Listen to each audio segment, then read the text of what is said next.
Hello students, I hope आप सभी अच्छे होंगे। आपकी स्टडी भी बहुत अच्छी चल रही होगी, है ना। तो इको एक्स जो हमारी सीरीज़ का नेम है, इसको इकोनॉमिक्स विद एक्सीलेंस जो है हमने सीरीज स्टार्ट करी हुई है। इसका चैप्टर नंबर 1 हम ऑलरेडी आपके यूट्यूब पर जो है वो अपलोड हो चुका है। आज हम चैप्टर नंबर 2 की बात करते हैं। तो चैप्टर नंबर 2 जो है पीपल एज अ रिसोर्सेज, या इसको मैं एक एंटरप्रेन्योर की हम बात करते हैं, या भी हम इसको बोल देते हैं। कई बार हम इसको हम ह्यूमन कैपिटल भी इसको बोल देते हैं। अब ये चैप्टर हमारे लिए इतना ज़्यादा इम्पोर्टेंट क्यों है, या अब जो आपको सीबीएसई की जो क्लासेस होती हैं वहाँ पर जो आपका फर्स्ट चैप्टर आता है वो शुरू होता है पीपल एज अ रिसोर्सेज से।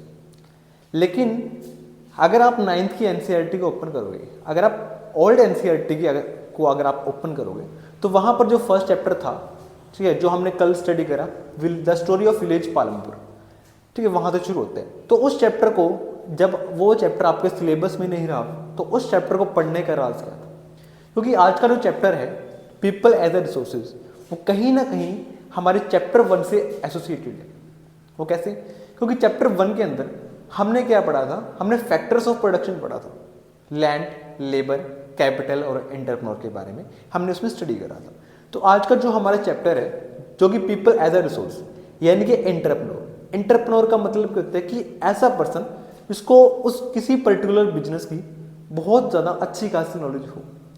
तो आज हम बात करते हैं कि कैसे हम लोग एंटरप्रेन्योर को बिल्ड कर सकते हैं, या कैसे हम पॉपुलेशन को, वो पॉपुलेशन जिनकी एज 15 से 64 ईयर के बीच में आती है, कैसे हम उसके ऊपर हम पैसे को इन्वेस्ट करके हम उसको एक डेमोग्राफिक डिविडेंड के रूप में कन्वर्ट कर सकते हैं। चलिए स्टूडेंट्स, शुरू करते हैं आज की हमारी वीडियो को। तो अगर मैं बात करता हूं when population contributes to production, तो जब हमारी पॉपुलेशन कंट्रीब्यूट्स यानी कि अपना योगदान देना शुरू करे प्रोडक्शन के अंदर, ठीक है, वो प्रोडक्शन कैसे? थ्रू स्किल्स, एजुकेशन और हेल्थ। अब मान लो कि जो स्कूल्स आपके लिए बनाए जाते हैं, तो स्कूल्स और कॉलेजेस आपके लिए क्यों बनाए जाते हैं? इससे आपकी थिंकिंग जो है वो डेवलप होती है। अगर आपकी थिंकिंग डेवलप होगी तो आप न्यू आइडियाज को क्या कर सकते हो, क्रिएट कर सकते हो, ठीक है। और दूसरा क्या है? स्किल्स। अब जैसे ही आपकी एक लेवल तक आप अपनी एजुकेशन को ग्रैब कर लेते हो, उसके बाद यू आर एबल टू, या you are capable to grab some skills, या क्या कर सकते हो आप, जैसे कि यूट्यूब, जैसे कि कोई ऐसी प्रोफेशनल स्किल्स सीख ली, जैसे एमबीए के जो बच्चे होते हैं, जैसे बिजनेस करना सीख लिया, ठीक है ना। तो बहुत सारी ऐसी स्किल्स जो हैं जो हमारी मार्केट के अंदर हैं, ठीक है, उनको आप जाकर के सीख सकते हो, ठीक है। तो स्किल्स जो है बहुत ज़्यादा इंपॉर्टेंट है किसी भी बिजनेस को रन करने के लिए, किसी भी संस्था को रन करने के लिए। एजुकेशन अगेन एक बहुत इंपॉर्टेंट फैक्टर जो है वो रोल प्ले करता है। और थर्ड जो है हेल्थ। तो हेल्थ इन सबसे इंपॉर्टेंट है, क्योंकि अगर आपकी हेल्थ अच्छी नहीं है, अगर आपकी हेल्थ अच्छी नहीं है, ठीक है, देन आप अच्छी एजुकेशन को ग्रैब नहीं कर सकते, ठीक है, आप अच्छी स्किल्स को सीख नहीं सकते, ठीक है। तो हेल्थ, एजुकेशन और स्किल्स, इन तीनों को मिला करके जब हम अपने यूथ को सिखाते हैं, या इन तीनों पर जब हम क्या करते हैं, एक अच्छा खासा अमाउंट इन्वेस्ट करते हैं, तो वहाँ से हम कह सकते हैं कि हमारा जो यूथ है वो एक डेमोग्राफिक डिविडेंड के रूप में कन्वर्ट होता है, ठीक है। चलिए, otherwise it became a burden. अब जरूरी नहीं होता कि अगर किसी कंट्री की पॉपुलेशन बहुत ज़्यादा है तो वहाँ पर जो उनका यूथ है वो स्किल्ड होगा, उसकी एजुकेशन अच्छी होगी, या उनकी हेल्थ अच्छी होगी। तो ये डिपेंड करता है वहाँ की गवर्नमेंट पर, कि वहाँ की जो गवर्नमेंट है वो कितना पैसा स्किल्स पर, एजुकेशन पर या हेल्थ केयर सेक्टर पर जो है वो खर्च करती है, निवेश करती है, ठीक है। और अगर वहाँ की जो गवर्नमेंट है, अगर वो इन पर पैसा बहुत कम मात्रा में लगाती है, तो वहाँ की जो पॉपुलेशन है वो एक बर्डन बन जाती है। और जहाँ की पॉपुलेशन बर्डन बन जाती है, फिर वहाँ पर क्या होते हैं, जो हमारी गवर्नमेंट होती है वहाँ पर कुछ डिफरेंट स्कीम्स उनको चलानी पड़ती है। जैसे कि आज के टाइम में हम इंडिया में एग्जाम्पल अगर मैं बात करता हूँ तो लाडली बहना योजना, ठीक है, या जो फेयर प्राइस शॉप्स होती हैं जो कि 5 kg फ्री राशन जो है वो प्रोवाइड करती हैं, ठीक है। या कई बार क्या होता है कि जो अनएम्प्लॉयमेंट, जिसको बेरोजगार भत्ता जो हमारी गवर्नमेंट आज के टाइम में दे रही है, ठीक है ना, तो ऐसे स्कीम्स चलाने की गवर्नमेंट को जरूरत ना पड़े अगर वो अपने इंफ्रास्ट्रक्चर पर, एजुकेशन सेक्टर पर, हेल्थ केयर सेक्टर पर अच्छा खासा पैसा लगाए।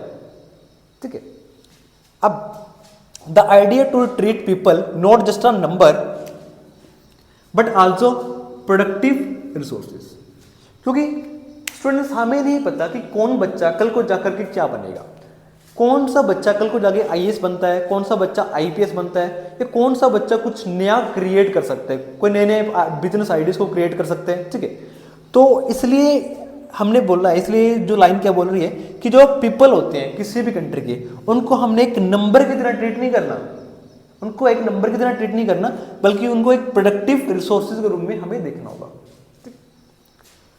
अब कुछ इंपॉर्टेंट फैक्ट्स हम देखते हैं कि 65% जो पॉपुलेशन है वो बिलो 35 ईयर्स, यानी कि हमारे पास जो हमारा यूथ डिविडेंड है वो बहुत ज़्यादा है।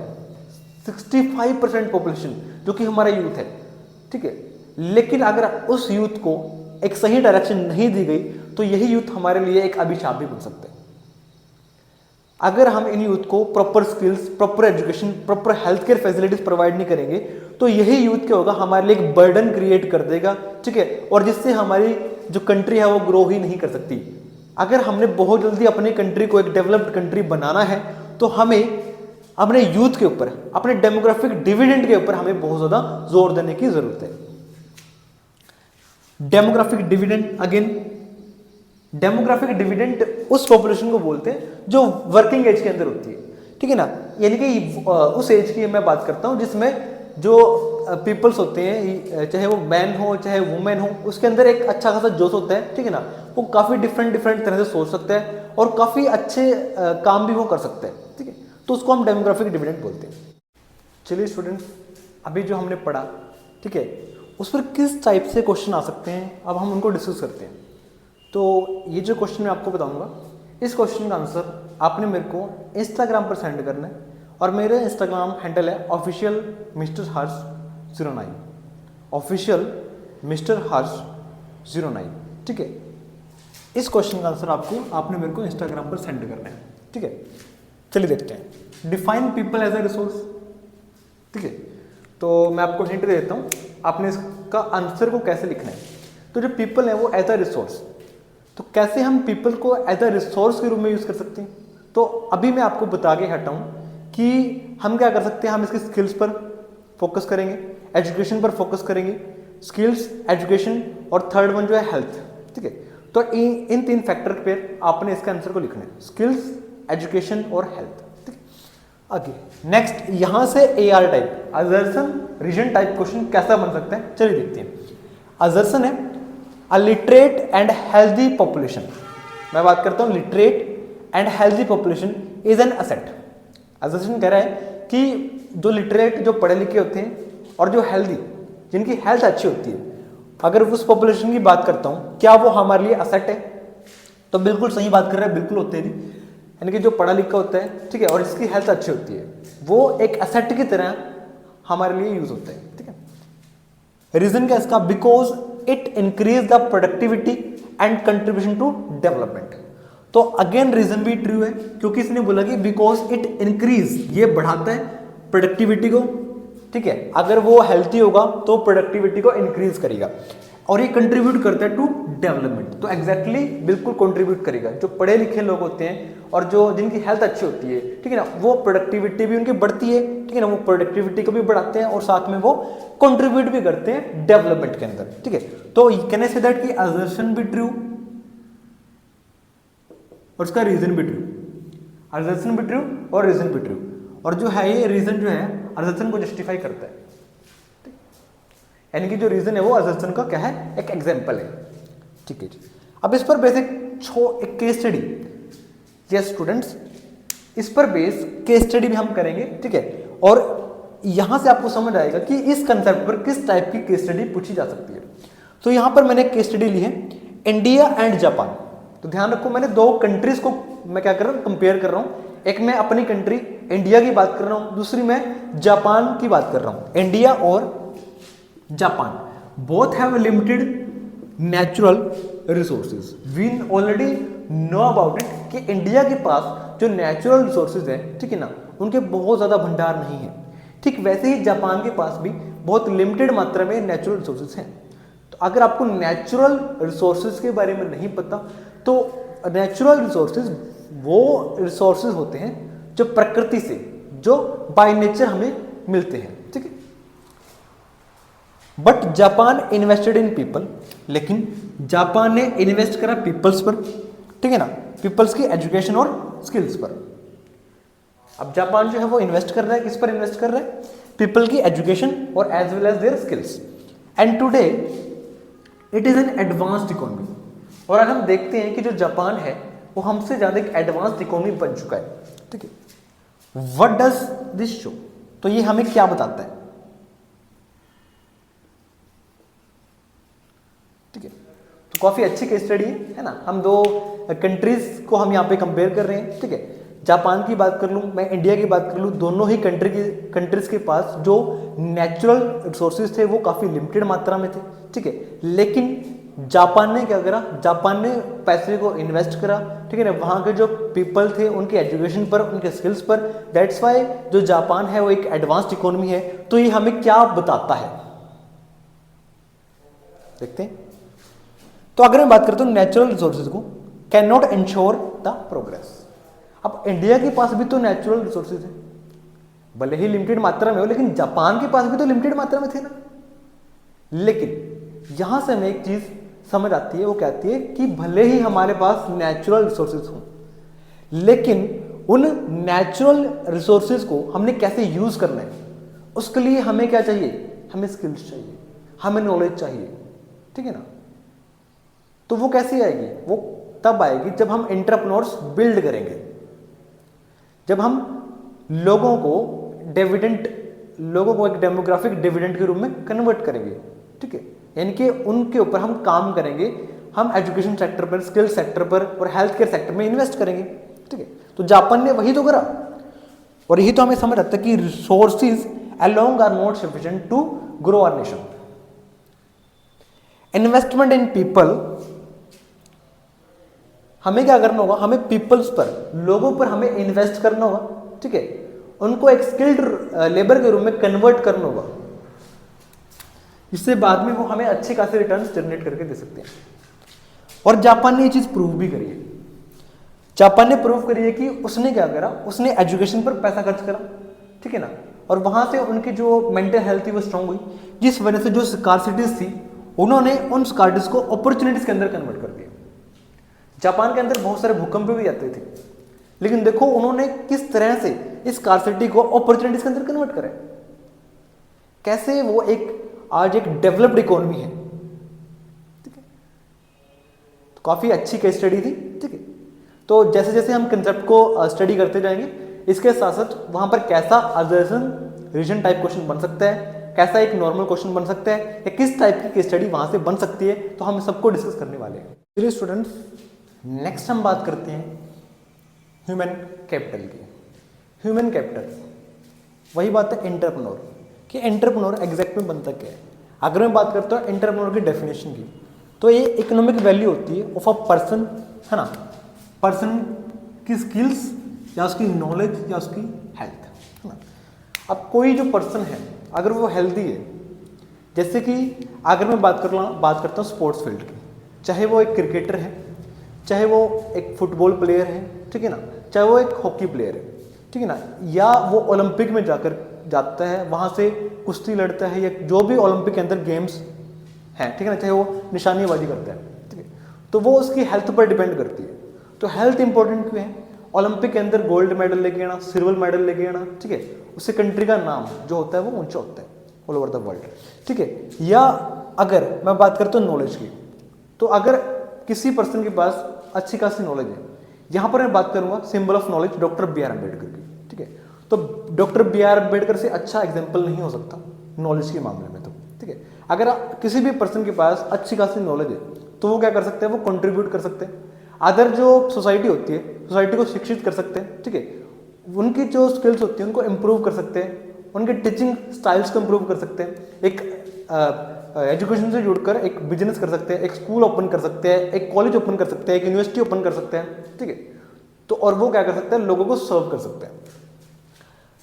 इसके बाद आता है आपका, अगर किसी पर्सन के पास स्पेशल स्किल्स हैं, जैसे कि कोई मोबाइल के कवर्स अच्छे डिज़ाइन कर लेते हैं, ठीक है, जैसे कि कोई ये जो मार्कर आपको दिखाई दे रहा है, ठीक है, इस मार्कर को कोई अच्छे से डिज़ाइन कर लेते हैं, ठीक है, और जैसे कि कोई मोबाइल फ़ोन डिज़ाइन कर लेता है, कोई डिज़ाइनिंग में अच्छा होता है, किसी की ड्राइंग बहुत अच्छी होती है, ठीक है, तो वो भी क्या करते हैं, वो भी हमारी इकोनॉमी के अंदर कंट्रीब्यूट करते हैं। तो अगर मैं बात करता हूँ ह्यूमन कैपिटल, तो ह्यूमन कैपिटल का मतलब क्या होता है, ये मैं पर्सन की बात नहीं कर रहा, पर्सन के पास जो स्किल्स है उसकी जो रियल वैल्यू है, उसकी जो इकोनॉमिक वैल्यू है आज के टाइम में, उसको हम बोलते हैं ह्यूमन कैपिटल। अगर मैं इन्वेस्टमेंट की बात करता हूँ कि इन्वेस्टमेंट हम यहाँ पर किसको बोलेंगे, अगर एजुकेशन प्लस हेल्थ, जैसे हमारी गवर्नमेंट, वी नो दैट कि हर साल हमारा बजट पेश होता है, ठीक है, और बजट में से कुछ पोर्शन जो होता है वो हेल्थ केयर सेक्टर पर खर्च होता है, निवेश होता है, और कुछ जो होता है वो एजुकेशन सेक्टर पर निवेश होता है। अब हेल्थ और एजुकेशन पर निवेश करके हम क्या करते हैं, हम वो हमारा खर्चा नहीं होता स्टूडेंट्स, वो हमारी एक इन्वेस्टमेंट होती है। उससे क्या होता है कि उससे बच्चों की स्किल्स डेवलप होती है, बच्चों की एजुकेशन अच्छी होती है, ठीक है ना, बच्चों की हेल्थ अच्छी होती है। और जब एक पर्सन अच्छा, जिसकी हेल्थ अच्छी होगी, जिसकी एजुकेशन अच्छी होगी, जिसकी स्किल्स अच्छी होगी, वो क्या होता है, वो एक ह्यूमन कैपिटल के रूप में कन्वर्ट हो जाता है। हायर इन्वेस्टमेंट, हायर प्रोडक्टिविटी, कि जितना ज़्यादा हम इन्वेस्ट करेंगे सेक्टर में उतनी ज़्यादा प्रोडक्टिविटी हमें देखने के लिए मिलती है, ठीक है। अगर मैं बात करता हूँ फैक्ट्स की, तो जो ह्यूमन कैपिटल है इसका कंसेप्ट 1961 के अंदर थियोडर सुल्तज ने, ठीक है ना, 1961 के अंदर इसका एक कंसेप्ट दिया था, थियोडर सुल्तज ने इसका 1961 के अंदर एक कंसेप्ट दिया था। और अगर मैं बात करता हूँ वर्ल्ड बैंक की, ठीक है ना, तो 64% ऑफ द वर्ल्ड्स वेल्थ, अगर मैं वर्ल्ड की वेल्थ की बात करता हूँ तो उसका 64% जो पोर्शन है इज ह्यूमन कैपिटल, वो ह्यूमन कैपिटल के रूप में यूज होता है। स्किल इंडिया मिशन, अगर मैं बात करता हूँ 2015 के अंदर गवर्नमेंट ऑफ इंडिया ने लॉन्च करा था skill India, make in India. तो यहाँ पर क्या होता है, यहाँ पर ये सारे इनिशिएटिव इसलिए लिए जाते हैं कि जो हमारा जो यूथ है उसको हम क्या करें, स्किल्ड बना सकें, ठीक है, जिसकी वजह से वो उसको हम स्किल्ड बना सकें और जिससे वो एक डेमोग्राफिक डिविडेंड के रूप में, ठीक है ना, यूज हो। चलिए स्टूडेंट्स, अब हम देखते हैं कि ह्यूमन कैपिटल पर किस तरह से जो क्वेश्चन है वो आपके एग्जाम में आ सकते हैं। तो what is the human capital, काफ़ी इजी सा क्वेश्चन है, ठीक है। इसका आंसर आपने कमेंट सेक्शन में जरूर लिखना है। अगर आप कमेंट सेक्शन में नहीं लिख सकते, आपकी टाइपिंग स्पीड थोड़ी स्लो है, तो आप इसको क्या कर सकते हो, पेन और पेपर पर लिख करके मेरे को इंस्टाग्राम पे जरूर सेंड करें, ठीक है। अब बात करते हैं ह्यूमन कैपिटल पर किस तरह का जो AR टाइप का, यानी कि जो असर्शन रीजन है, वो किस टाइप के क्वेश्चन जो है फ्रेम हो सकते हैं। अगर मैं बात करूं तो असर्शन की, spending on health and education not create human capital.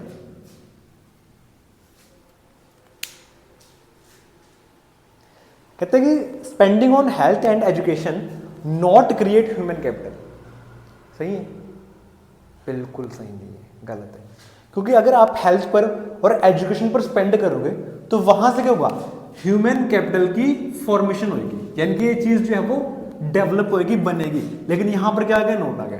That's why reason assertion क्या है वो इनकरेक्ट, क्योंकि यहां पर नोट आ गया, जिस वजह से हमारा जो असर्शन है वो इनकरेक्ट हो जाता है।